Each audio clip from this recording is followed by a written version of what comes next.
Guten Abend.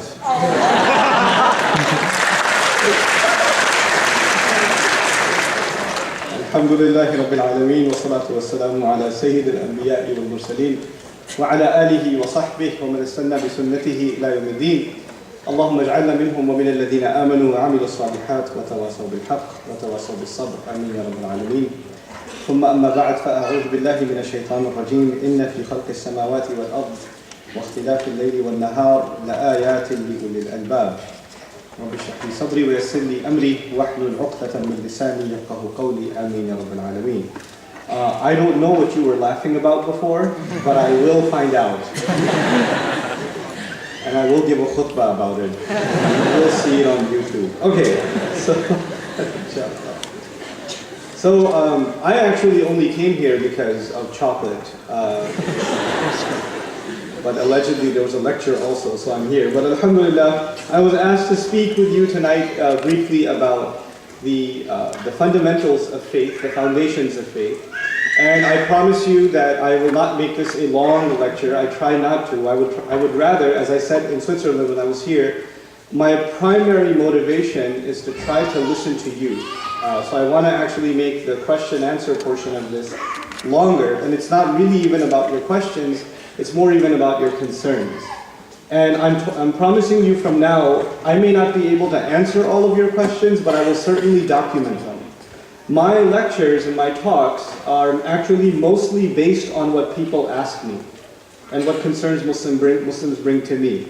A lot of times Muslims study Islam, and of course when you study Islam, then you are studying everything. You're studying a lot of things. So then how do you prioritize? How do you prioritize what to teach people? Learning is something else, teaching is something else. When it comes to teaching, in my personal view, we should teach what is actually of concern to the Muslims first. What people are actually confused about first. What they're asking about, what they're worried about, what is stressing them out, that should be a priority. Now, I cannot know that if I'm using the mic all the time. I can only understand that if I give you time to ask your concerns and ask your questions. So, even if your questions are not related to my topic, it's okay, even though I'm not welcoming that.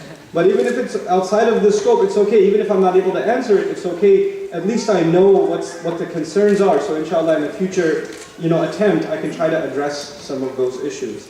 Now today I was asked to speak about the foundations of faith. And what I want to share with you first and foremost is my own journey towards faith. And how it's not unusual. The journey that I had towards Islam, or back towards Islam, is not unusual, and many people have the same journey.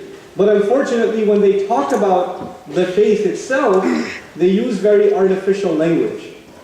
And I'm not interested in artificial.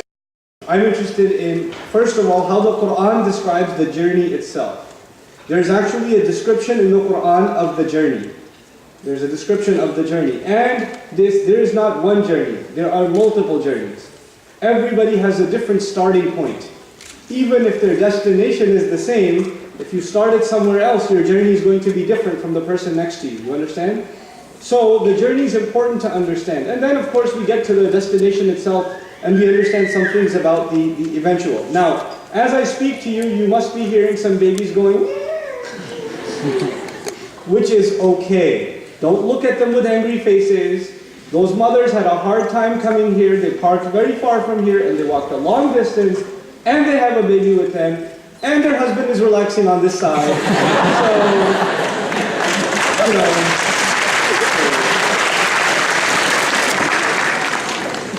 So it's okay. The babies make a little bit of, it's okay, no problem.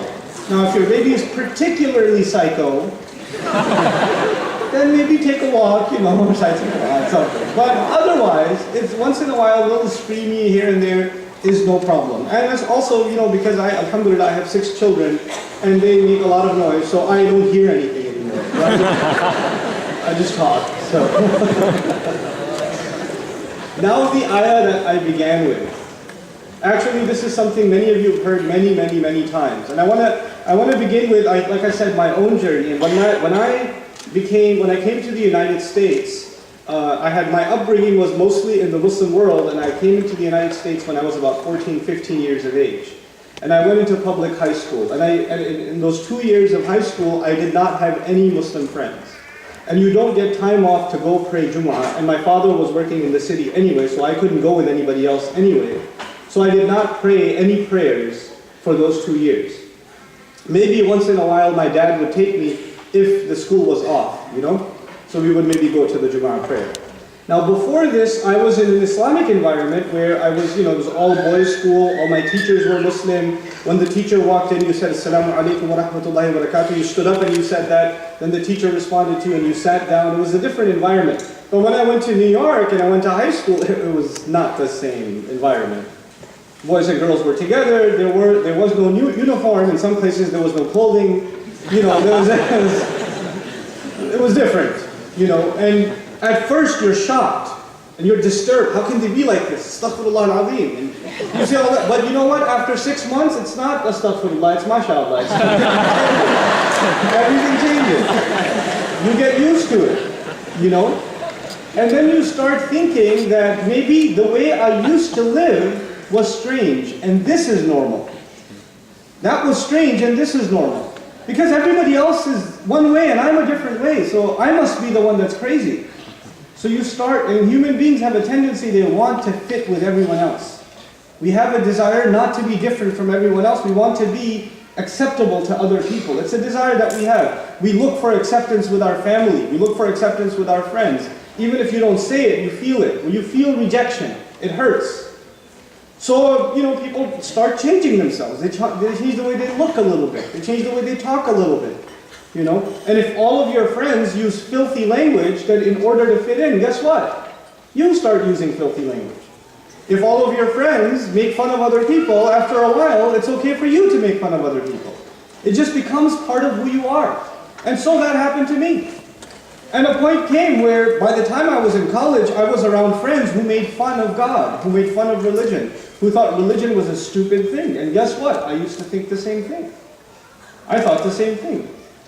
And I just adopted their arguments and what they told me as acceptable to myself. Now when you're in that state, if you were in Baruch College in New York City in 1998 when I went to college there, and you saw me walking around, you would not think I'm Muslim. You would not think I'm Muslim. And if you saw me talking to a Muslim, you would think that I'm some kind of Islam hater. That's what you would think, if you just got a first impression of me. And I've had all these, philosophical arguments, rooted in agnosticism, all the way spreading all the way to atheism. And I had all this stuff prepared for myself if anybody even brought up religion, even Islam. But you have to be honest with yourself. And I realized after a long time that I wasn't being honest with myself. And that is something that conversation with yourself you can only have when you are left alone from all the pressures. When all the pressures are removed and it's just you by yourself having a conversation with yourself. And deep down inside, I knew there's something wrong, but I didn't want to accept it. And if you don't want to have a conversation with yourself, what you do is you keep yourself busy around people, and when you're not around people, you turn the TV on, or you watch something online, or you play a video game. So your mind is always busy in something else. It never has time to just stop and think. Just reflect. Just ponder. I'm not even saying thinking about God. I'm just saying thinking. Today the world has a crisis because a lot of people, if not the vast majority of people, from childhood are programmed not to think. They're programmed not to think. On the flight here from the United States, when I was flying to London, they have those Sky Mall magazines where they sell you stuff online, in the air, right? So I'm going through it and I see the strangest ad. They have a potty chair for kids with an iPad stand. So if your kid, in the middle of his business, he runs away, put an iPad there, and he can keep watching his shows, and he can stay there for as long as you can keep him there half the day, he'll be fine. And I said to myself, subhanAllah, we are now at a time where we are programming even young children to become so addicted to screens and to games and to videos and to this and to that, where they're actually not engaging with the real world. I've actually literally seen kids that play, games on their iPads. They play football and this and that, and they move the ball like this, right? So when they hold a real football, they go like this. Nothing's happening. Allah. But the first foundation of faith is independent thought. The first foundation of the Islamic faith is the ability to think clearly. Now this ayah says, no doubt about it in the skies, إِنَّ فِي خَلْقِ السَّمَاوَاتِ وَالْأَرْضِ, no doubt about it in the creation of the skies and the earth, وَاخْتِلَافِ اللَّيْلِ وَالنَّهَارِ, and in the conflict between the night and the day, as night turns into day and day turns into night, لَآيَاتٍ لِأُولِي الْأَلْبَابِ, there are miraculous signs, there are clear indications, there are powerful indications for people of sound minds. I'll translate that again at the end. Sound, powerful minds. لِأُولِي الْأَلْبَابِ. Now what Allah is saying here is the skies and the earth actually are, according to Him, and the night and the day are actually miracles. People say that if I would believe if I saw a miracle, I'm ready to accept the faith. If you show me something amazing, like if you just go like that and a tree comes out of here, then I'm ready. I'm Muslim. I'm done. You know? They want to see a miracle. And Allah uses the word ayah not only for things like the staff of Musa turning into a snake. He doesn't just use the word miracle for the shape of a bird by Isa, by Jesus, turning into a living bird. He doesn't just use it for that. He uses it for the sky and the earth. And He uses it for the night and the day. And so He's demanding from us to think, if you really, truly think about it, the sky is pretty incredible. The earth is remarkable. Night is incredible. Day is remarkable. It's something that will make you wonder. But who is going to wonder if their entire night and their entire day is spent not thinking? Just not thinking. Has it ever happened to you that you're stuck in traffic? You're probably stuck in traffic a lot. So if you're stuck in traffic and it's at evening time and the sun is setting and your car hasn't moved for the last 10 minutes, so you don't have anything else to do, so you just start looking at the orange sky. And for a few seconds you're just amazed by the beauty of this painting, which is real. You're just lost in it. You're just mesmerized by it. Those few moments is what Allah is talking about. Now, if in the creation of the skies and the earth and the conflict of the night and day there are powerful signs, it's not for everyone. For a believer, Allah is saying, for a Muslim, or not even a Muslim actually, ulul albab is more than Muslims. لِقَوْمٍ يَعْقِلُونَ is more than Muslims. Anybody who exercises their intellect. Allah is saying, if you were to pay attention to these things, you would be left in wonder. But He doesn't open this for everybody. He says لِأُولِي الْأَلْبَابِ. So we have to identify and qualify this term. What does it mean to be people of, and I'll give you without translation the word, the people of Lub. L-U-B-B if you want to write it down. Okay? Lub. Lam and Ba. What does this word mean? They say اللُّبُ عَقْلٌ صَالِحٌ خَالِصٌ مِنَ الشَّوَائِبِ. They say that this lub is actually a pure mind. Oh no, baby, it's okay. Yeah. See? Okay. خَالِصٌ مِنَ الشَّوَائِبِ means a sound mind that is free from vanities. I know that sounds like difficult English, so I have to explain this to you, inshallah, in as easy language as I can. We nowadays get bombarded with information, yes or no? We have too much information about too many things. You go and buy yourself some chocolate milk. By the way, you have heavenly chocolate milk in this country. I had a higher iman when I drink the chocolate milk. You want me to hold that?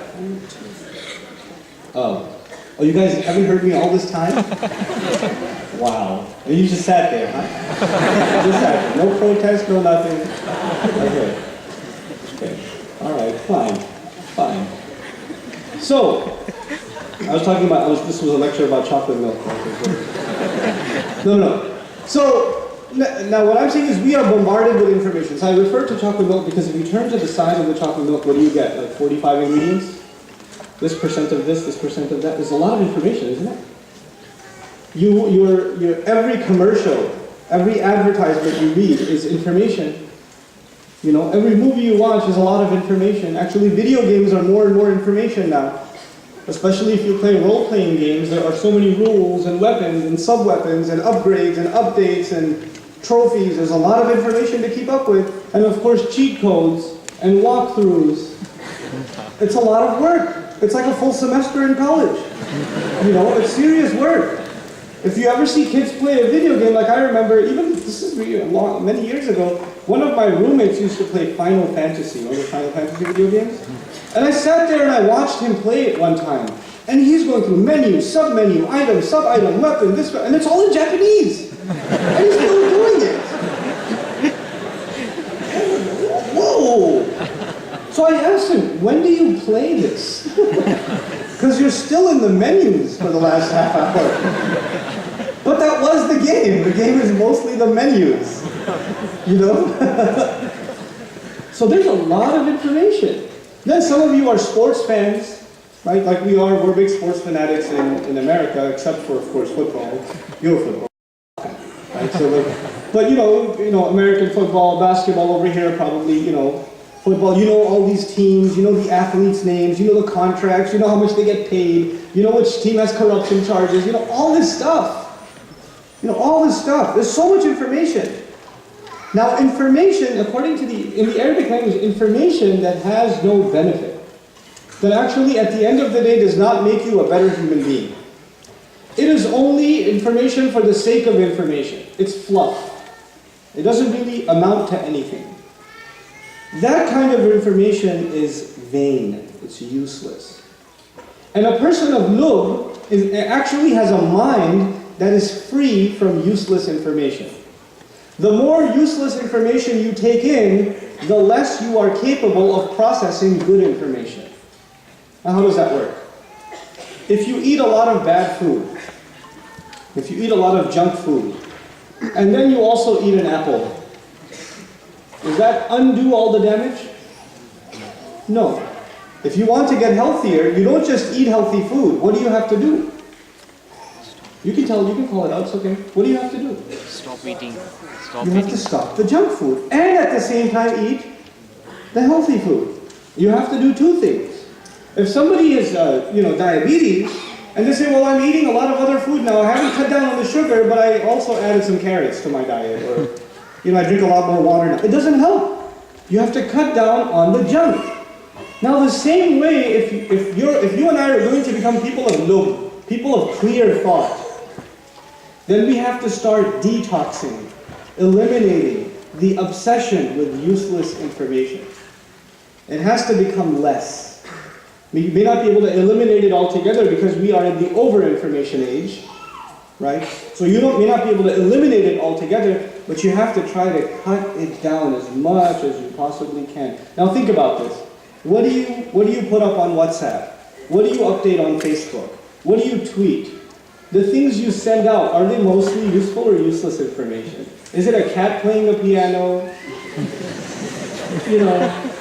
Is it a guy who got his leg bit off by a shark and he just, tweet it out or whatever? This is awesome.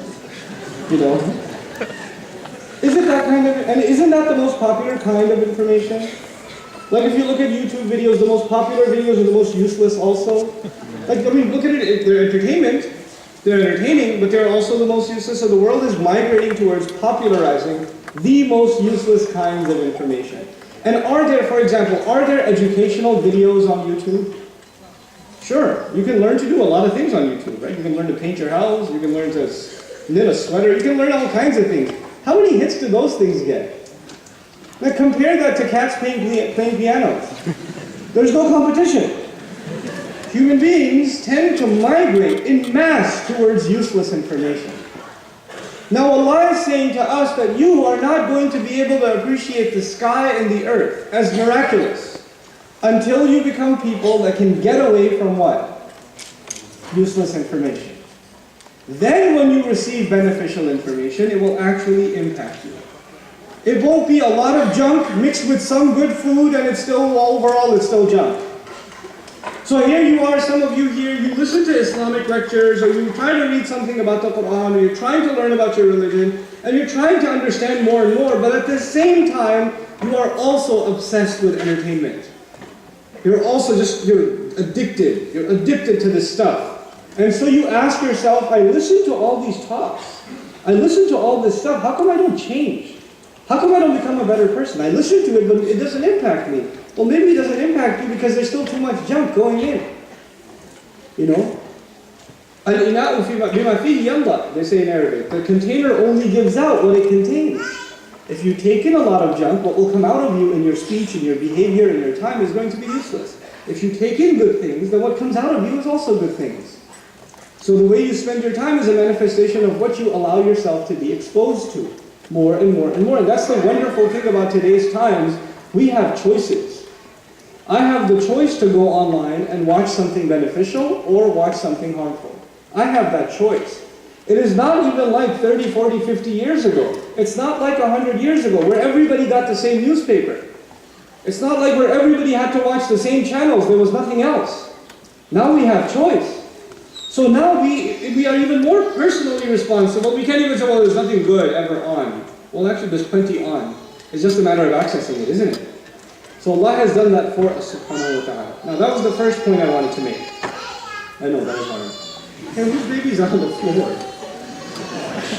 At the head of the stairs? Seriously? Okay. It's okay. It happens. I forget babies all the time. So anyway, now the difficult part. Some people believe that you will come to Islam if I give you proof. If I argue and debate with you and prove to you that God exists, then I will prove to you that the Quran is a miracle. Then I will prove to you that Muhammad ﷺ is not a lie, etc., etc. And after this debate, you will become a Muslim. No. That's not how it works. If you know anything about debates, you know what they are, right? They are two people with big egos. They're two people with big egos. And one is trying to disprove the other, and one is trying to disprove the other. And when you are in a debate, and if you're losing, when you're losing a debate, do you feel like accepting your opponent's arguments? No, you actually feel more hatred towards your opponent. And so you develop even more aggression towards what they're saying. So even if you lose, you don't say you win. You say, I'll be back with new arguments tomorrow. You understand? So winning a debate is not da'wah. It's not calling anybody to Islam. Nor is it the way of the Prophet ﷺ, nor is it the way of the Quran, actually. The Quran's fundamental call is to allow people to think on their own terms independently. But before that even, Allah Azza wa Jalla mentions in this ayah something very powerful. And something that some of you might disagree with. Some people that are maybe, there are non-Muslims in the audience, I'm sure, people that don't belong to this faith, I'm sure they're in the audience. And I'm glad that you're here so I can explain this to all of you, Muslims and non-Muslims here, inshallah.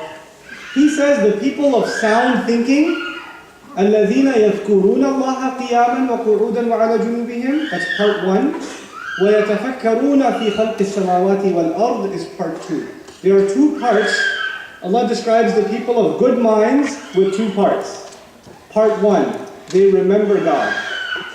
They remember God and they mention Him. Standing, sitting, and on their sides. That's part 1. I'll test you on this soon.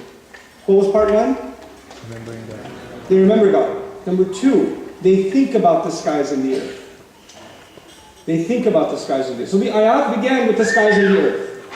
But then they switched and they said, these people remember Allah. Now the thing is, dhikr. It's called dhikr in Arabic. Remembering Allah. Where does that happen according to the Quran? أَلَا بِذِكْرِ اللَّهِ تَطْمَئِنَّ الْقُلُوبِ. By remembering Allah, hearts become satisfied. Remembering Allah is an exercise of the heart. So in modern language you can say remembering Allah is a spiritual exercise. Understandable? Remembering Allah is a spiritual exercise.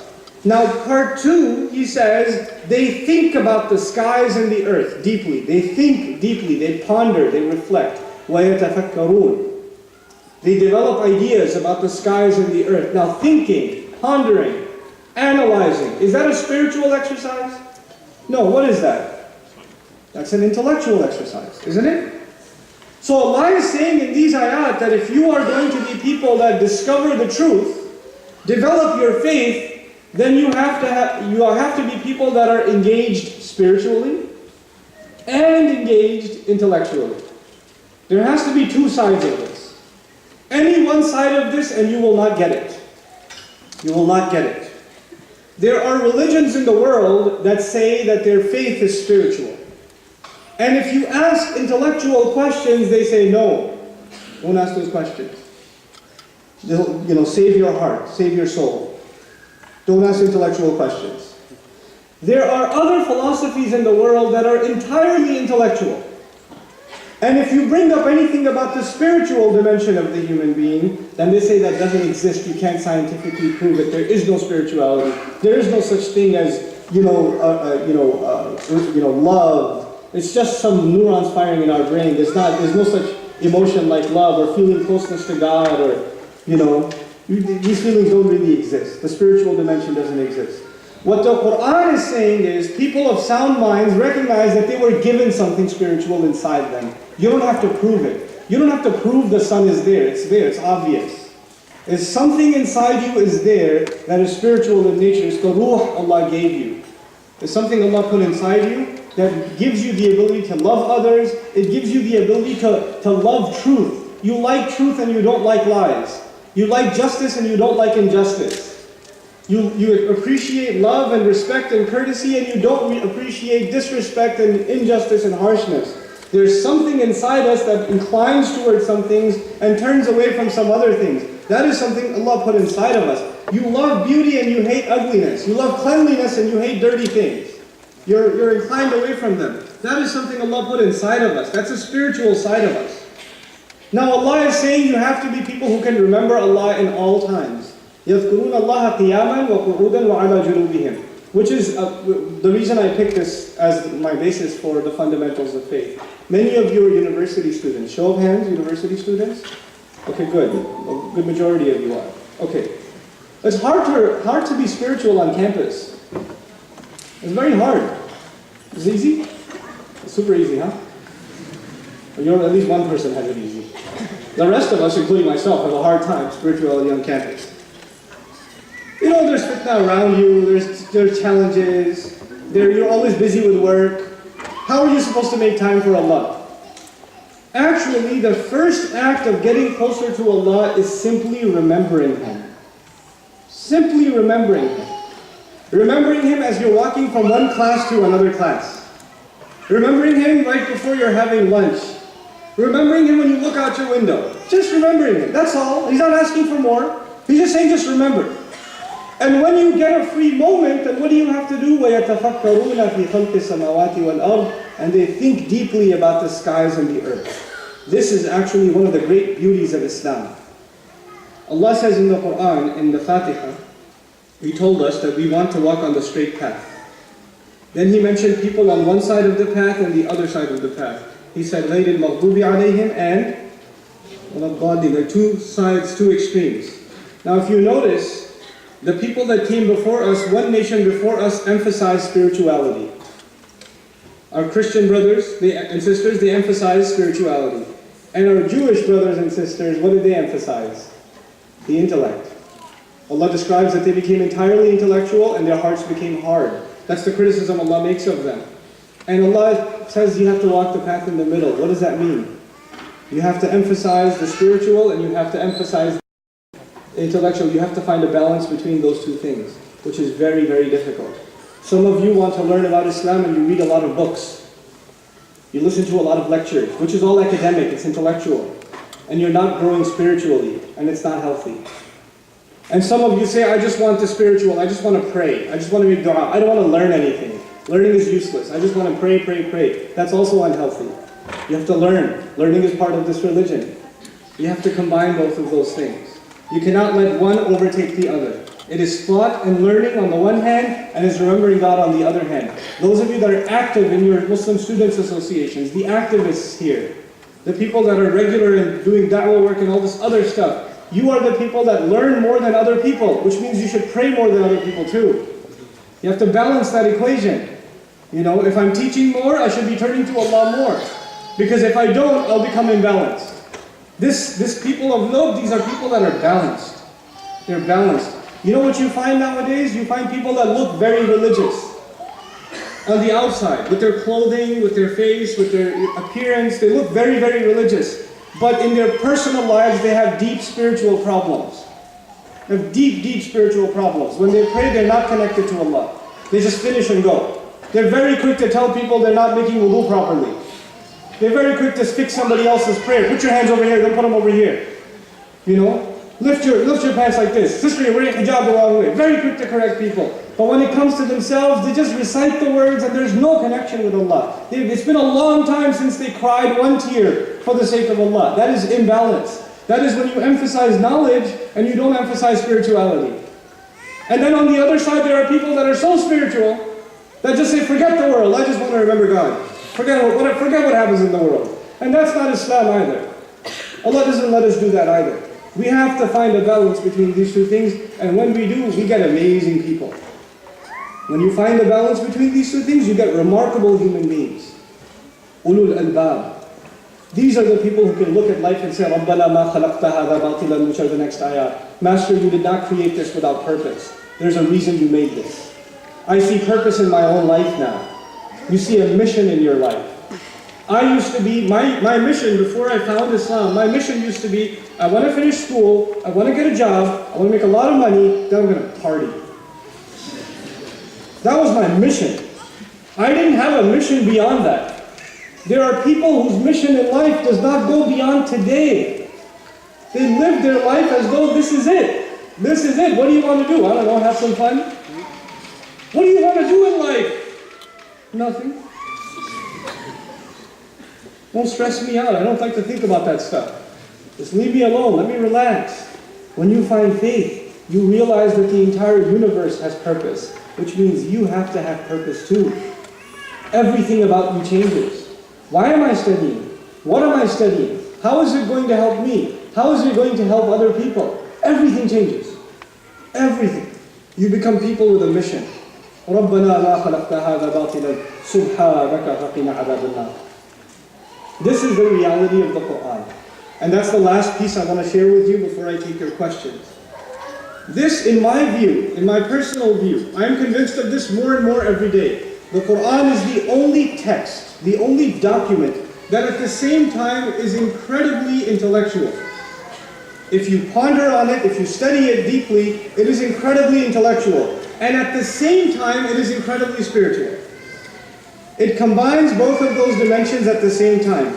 I'd like to share two ayat with you. One ayah, Allah says, أَفَلَا يَتَدَبَّرُونَ الْقُرْآنِ. Another ayah, He also says, أَفَلَا يَتَدَبَّرُونَ الْقُرْآنِ. Why don't they think deeply about the Quran? Why don't they think deeply about the Quran? He said this twice. He said this twice. But one time He said, وَلَوْ كَانَ مِنْ عِنْدِ غَيْرِ اللَّهِ لَوَجَدُوا فِيهِ اخْتِلَافًا كَثِيرًا. Had it been from someone other than Allah, there would have been a lot of contradiction in it. Now I'll say that again. Why don't they reflect? Why don't they think about the Quran? Because if they thought about it, they would realize there are no contradictions. That's one statement. The other statement is, أَفَلَا يَتَدَبَّرُونَ الْقُرْآنَ أَمْ عَلَى قُلُوبٍ أَقْفَالُهَا. Don't they reflect deeply on the Quran, or are their hearts locked up? Are the hearts locked up? Now I'll repeat those two statements so everybody's clear about what I'm talking about. Allah says you should reflect on the Quran, because if you do, you will find that there are no what? What did I say? There are no contradictions. That's number one. Number two, why don't you reflect? Are your hearts locked up? Now when you find contradictions in something, is that an intellectual exercise or a spiritual exercise? To look for consistency or to look for contradiction? Intellectual. Is that intellectual or spiritual? Intellectual. That's intellectual. And on the other side He says, why don't you reflect on the Quran? Is there something wrong with your heart? When He says, is there something wrong with your heart, what's He complaining about? Spiritual. The spiritual. So Allah is saying then that reflection on the Quran, deep thinking about the Quran, is going to address a spiritual problem, and it will address an intellectual problem. So the world, the Muslims need reflection on the Quran. The Muslims need at-tadabbur fil Quran al-Kareem. They need to think deeply about what this book is saying. It needs to be a profound, time spent pondering. What are you saying, Ya Allah? What are you saying? Those of you that are familiar with my talks, when I give a khutbah, usually how many ayat do I quote when I give a khutbah? Anybody know? 3, 4, 5. 1. You know why I do that? Because I believe that reflection on one ayah is better than quoting 20 ayat, 20 verses, 20 places in the Quran, and you didn't actually reflect on any of them. You quoted them quickly. It's less benefit. You take a little bit, but you at least stare at it a little bit.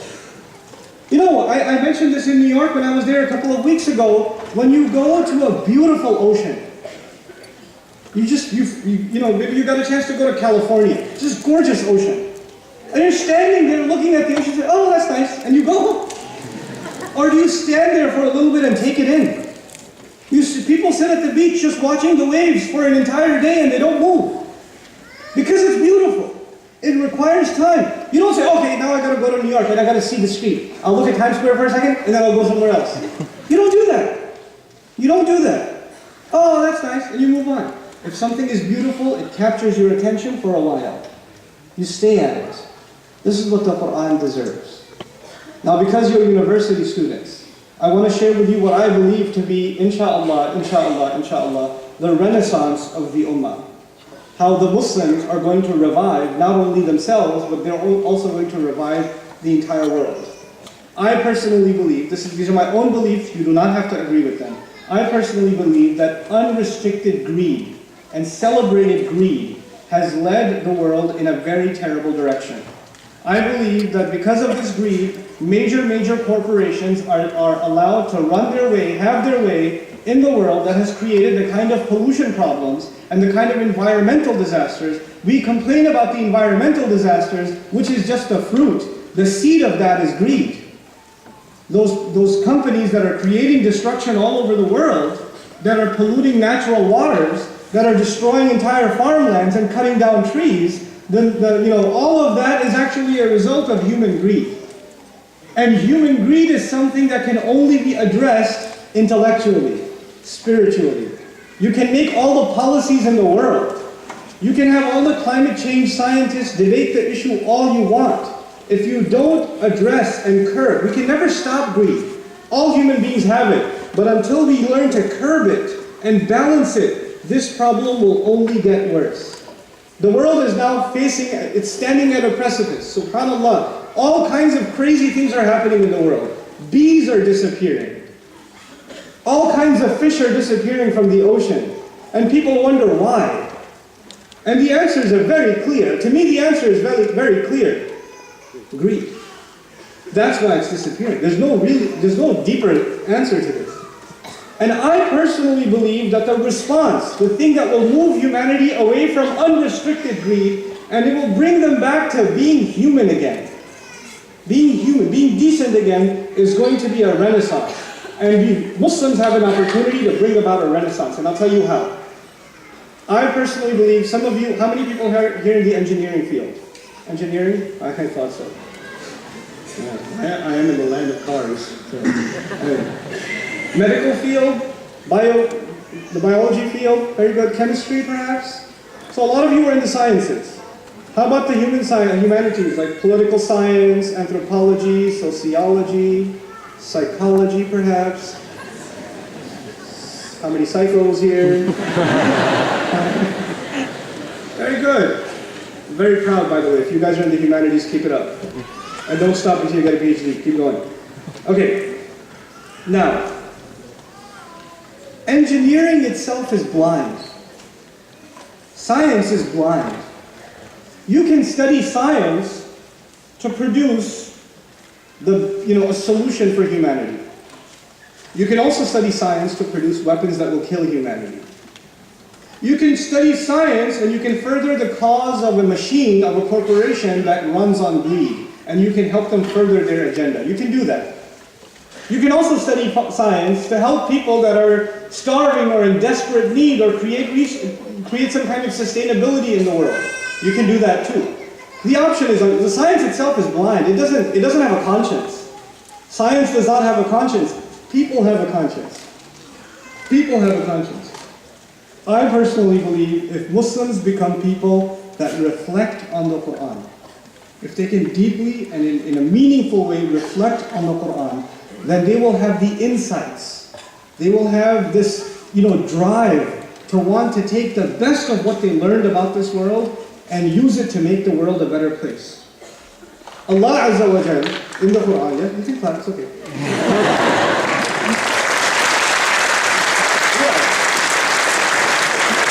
I feel bad. I didn't say that you should clap for me. I just felt bad for that one person.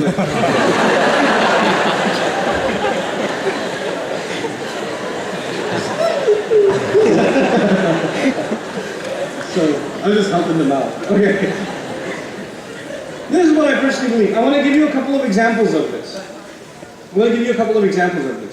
So some Muslims feel like if you study evolution or if you study the origins of life, that it will destroy your faith. Right? Because do you believe in evolution or do you believe in Adam? Oh my God, Astaghfirullah, what are we going to do? I found out about evolution, I learned some things, and now I don't know if I can believe in the Quran anymore. Let's read the Quran on the issue. So you turn to Surah Al-Ankabut, أَفَلَمْ يَسِيرُوا فِي الْأَرْضِ فَيَنْظُرُوا كَيْفَ بَدَأَ الْخَلْقِ. Didn't they travel around all over the earth, and didn't they take a good look at how creation began? God is telling us in the Quran, I will not only tell you how creation began, you must go in the earth and go figure out how creation began. You will not learn how creation began in a book of religion. You will have to go to the earth and dig and excavate and explore, and then you will find out how creation began. Can you believe that's in the Quran? Go find out how creation began. Go study it. We're not being told, hey, don't study that, it'll mess up your iman. Don't study the origins of life, it'll mess you up. Allah is saying, go study. Go explore it. I read that and I said, whoa, Ya Allah. You want me to leave the library, you want me to leave the masjid, and you want me to go explore the earth and figure out how creation began. Subhanallah. كَيْفَ بَدَأَ الْخَلْقِ. Look up the ayah yourself, Surah Al-Ankabut. And many ulama did. Many ulama traveled different kinds of climates to try to figure out how did creation begin. Because Allah must have given us answers on the earth. We are not afraid to explore the world. Muslims are not supposed to be afraid to explore the world. We're supposed to celebrate the exploration of the world. We're supposed to be a religion that celebrates the marvelous creation of God. We don't see a contradiction between science and religion. We don't see that as either you're a person of science or you're a person of faith. We actually believe the more you become a person of science, the more it increases you in your faith. And the more you increase in your faith, the more it wants you to study science. That's what it is. You know? I don't know how he took a risk a second time, but this time you guys helped him out. And so along those notes, the last piece of this, I said that there are, the passage I shared with you, it was about the spiritual, it was about the intellectual, wasn't it? There are people that I know. I have some of my friends, people ask me sometimes, we watch your videos, who do you watch? I say Tom and Jerry, but my inspiration. But actually my inspirations are a few individuals that I consider mentors. They are terrible public speakers, but they're incredibly smart. And I know them personally, I have a lot of conversations with them. Like for instance, one of the people that I really look up to, a dear friend of mine, and I consider him an older brother, he used to study Quran with me when I first got interested in Quranic studies, but he went a different direction. He went and studied the philosophy of science, and then he studied more Quranic studies, then he did a PhD in Islamic studies out of Yale University, and then he went to Boston, and now he's doing a PhD on the term ayah. Crazy. Yeah. These people are deep. These guys are deep.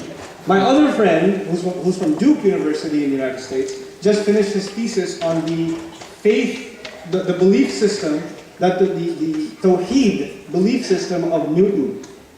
That Newton actually wrote papers declaring that he was a strong believer in just one God who could not have a son or who could not be begotten. And actually he articulates how Newton in his private library had not only a copy of the Quran, but also commentaries on the Quran, and had interactions with Muslims. And actually some of his writings are directly related to Surah Al-Ikhlas. قُلْ هُوَ اللَّهُ أَحَدٌ اللَّهُ الصَّمَدُ لَمْ يَلِدْ وَلَمْ يُولَدْ وَلَمْ يَكُنْ لَهُ كُفُوًا أَحَدٌ. Now this is important study, and it's actually by Duke University itself, this paper is being considered pioneering and revolutionary. Not the Muslims aren't saying it, he hasn't even published it yet. His university peers are saying this is revolutionary stuff. This is pretty good stuff. Now I'm sharing this with you for a reason. Because in the modern discourse, it is almost argued that people who become sophisticated in science, it would be stupid for them to believe in God. It would be dumb for them to have faith. And actually the great pioneers of science across the board in Europe and across the board in America, the original pioneers of science consistently were very strong believers in a creator. They were very strong believers in a God. There are actually papers written by scientists on the absurdity of atheism. I didn't write them. They did. Non-Muslim writers, scientists writing the absurdity of atheism. And not one, multiple papers. We don't know this stuff. What we know is what gets popular on YouTube. Right? And then we watch one or two of those things and our faith starts getting shaken. So as I conclude this talk, I said conclude like 4 times now, but this is real conclude. As I conclude this talk, I want to talk to you about the ayah itself. What does the ayah mean and how is it tied to the foundations of our faith? The word ayah. Number 1, the Quran is obsessed with the term ayah. It is absolutely obsessed with the term ayah. It uses it virtually everywhere, all the time. So if you walk away from the Quran and say, what is the Quran about? You will say it's about the ayah. Now, unfortunately, the ayah gets translated as what? Verse. It gets translated as verse. But actually, the ayah is something far more. The ayah is the ability to look at something and derive a conclusion. Something that leads you to something else is an ayah. Anything that leads you to something else. So for instance, if it says exit there, or it says restaurant that way, that's not a restaurant, that's just an ayah. If I go that way, what will I find? A restaurant. That's an ayah. You get it? Now, you know, I'll tell you a crazy story about an ayah. In Surah Saba, Surah number 34, there's a story of Sulaiman alayhi salam, and the queen. He calls the queen into his castle. He calls the queen into his castle. And his castle was pretty cool. It was an aquarium. His castle was an aquarium, except the floor was the aquarium. So it looks like you're about to walk into water, but it's clear glass. So she stepped on it and she realized that it wasn't water, it was actually glass. And the second she stepped on it, she became a believer. She stepped on it and she said, I believe in God. When you read that, you get confused. You're like, wait. If I stepped on glass and it wasn't water, I wouldn't start believing in God. Why in the world did she step on glass and accept Islam? Accept the faith, accept the Creator? Oh, the history. You got to know what's going on. These people believed in the sun. These people believed in the sun because the sun gave the world heat. So the queen had a theology where she worshipped the sun.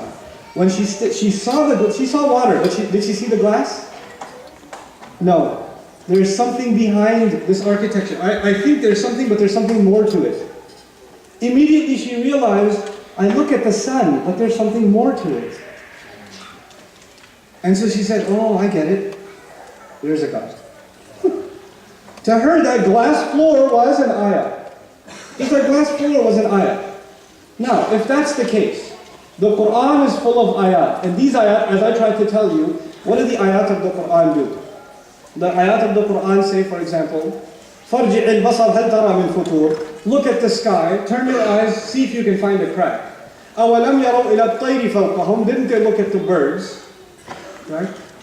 There's an أَفَلَا يَنْظُرُونَ إِلَى الْإِبِلِ كَيْفَ خُلِقَتْ. Didn't they look at the camel? Go stare at the camel. The Quran says, here's a religious exercise for you. Go stare at a camel.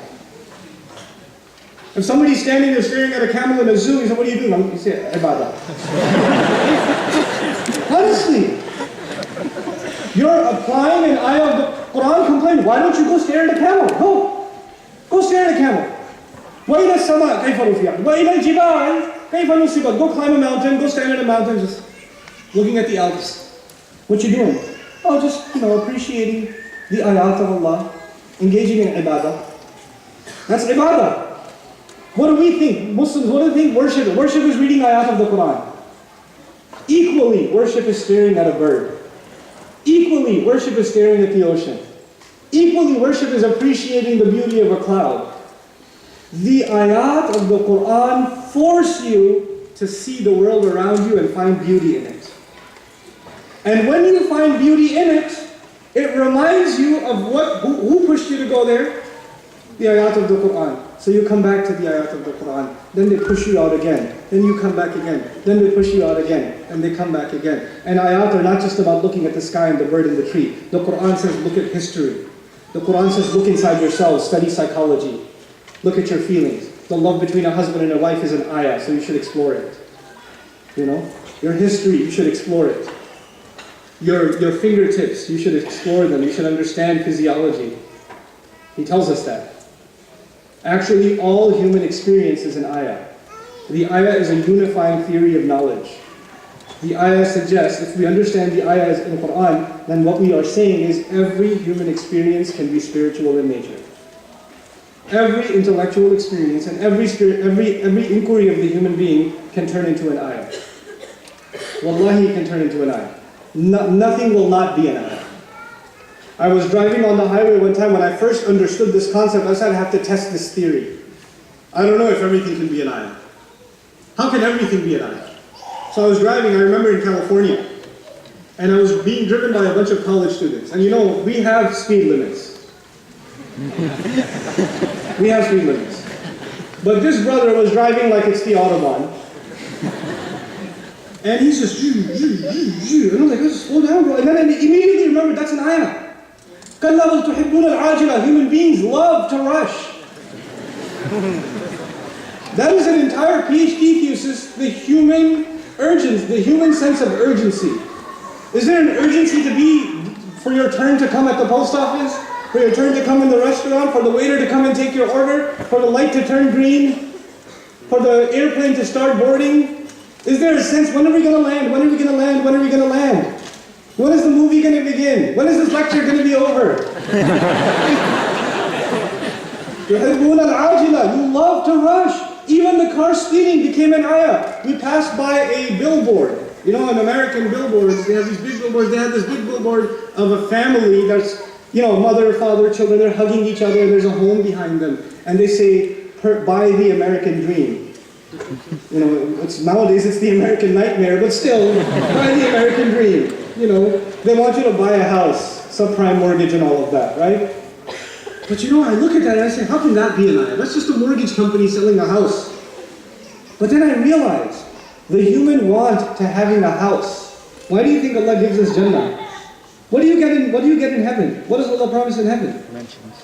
A house, with a swimming pool, with a nice garden. The things you want in this world. He says, I'll give you better. You want a house, don't you? And then Allah says, إِنَّهُ كَانَ فِي أَهْلِهِ مَسْرُورًا. And he worked for the wrong house, so he used to be happy in this life, but not in the next. Even that became an ayah. One of my favorite ayat on that trip, I look for ayat everywhere, but one of my favorite ayat on that trip was, because it's California, we passed by some cows. And the cows get really close to the highway, which is, they're in danger of becoming beef a little too soon. Now, other animals, when they are close to danger, what do? What does a bird do? It flies away. A snake turns around. A squirrel tries to see if he can beat the car. A deer, Allah did not give too much of a brain to a deer. He says, let me try to hit it. That's a deer. But usually, at least there is some reaction, isn't there?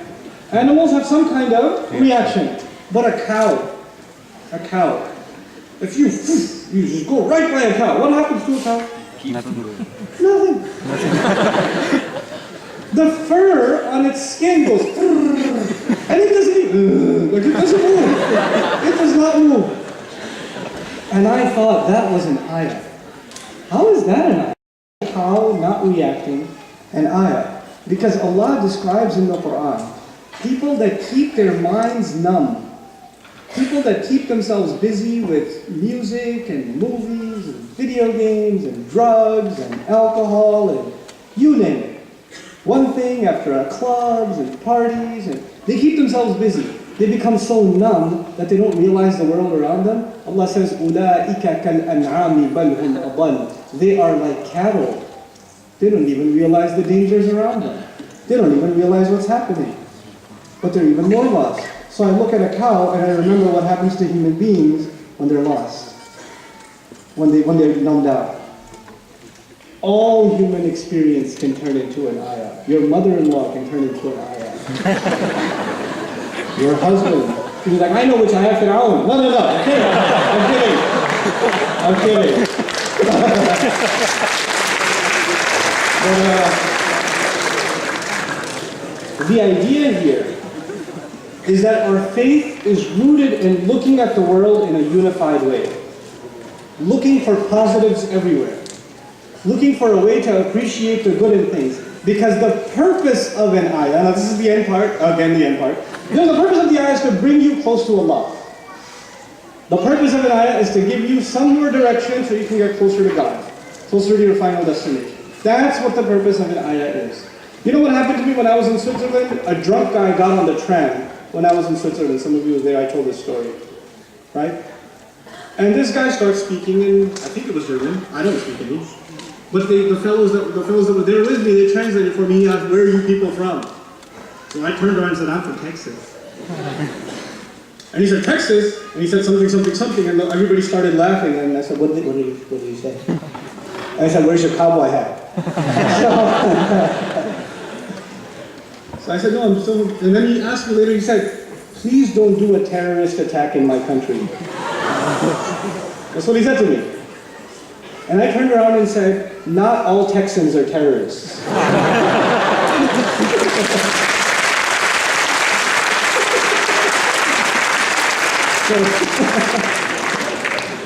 don't think you understood.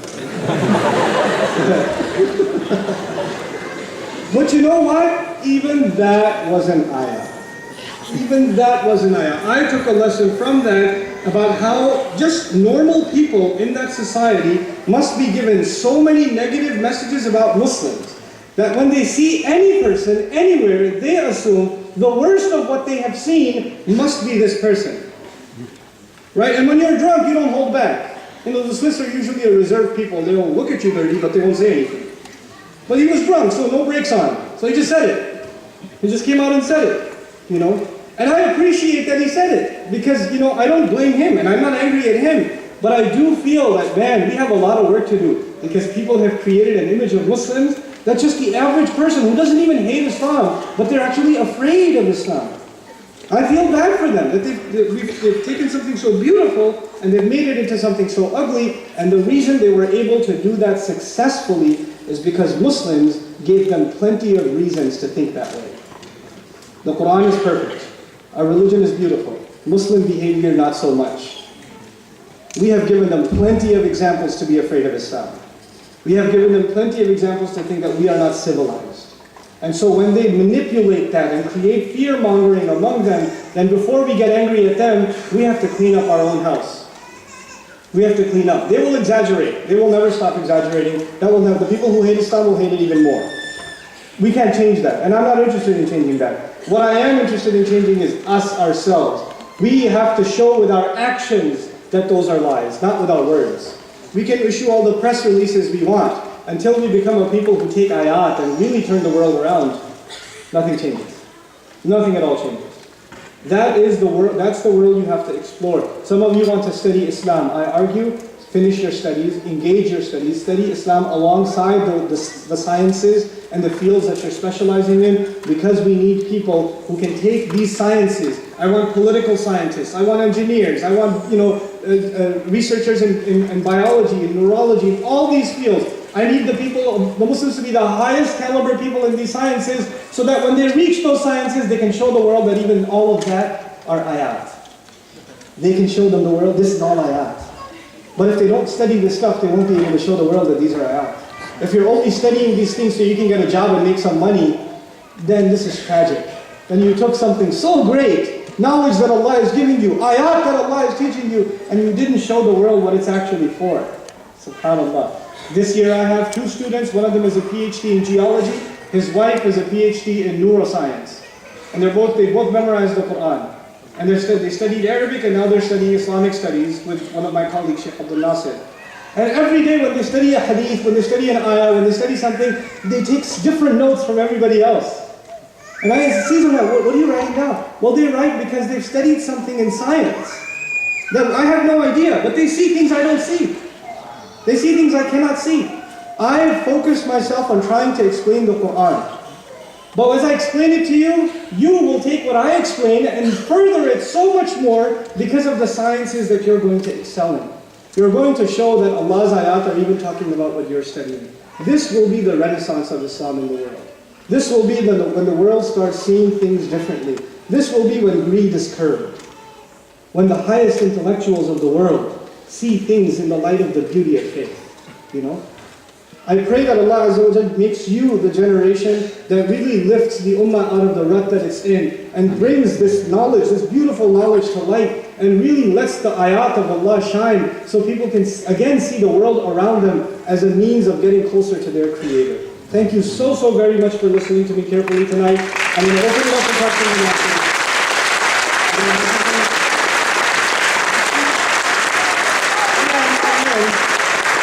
A special round of applause for the moms that have been standing to keep their babies calm, so you can listen. Thank you so much. May Allah reward you and may Allah raise your children to be leaders of the Muslims.